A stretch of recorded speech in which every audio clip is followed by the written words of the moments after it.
கலி காக்கும் ஒரு தெய்வம் ஐயப்பன் அவதாரம் நிகழ்ந்தது பம்பை நதியோரம். இந்த தெய்வ குழந்தை பந்தளத்திற்கு வந்த நேரம் நெடுங்காலமாக குழந்தை செல்வமே இல்லாத மகாராணி கோப்பெருந்தேவி தன் வயிற்றில் ஒரு ஆண் குழந்தையை பெற்றெடுத்தாள்.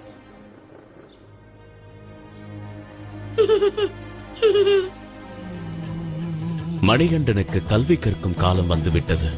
அவனை குருகுலத்திற்கு அனுப்ப வேண்டும்.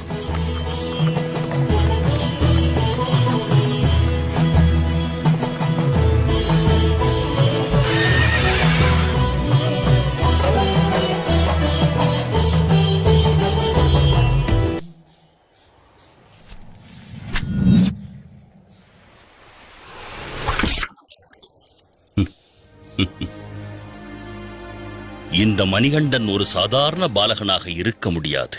இவர் ஒரு அவதார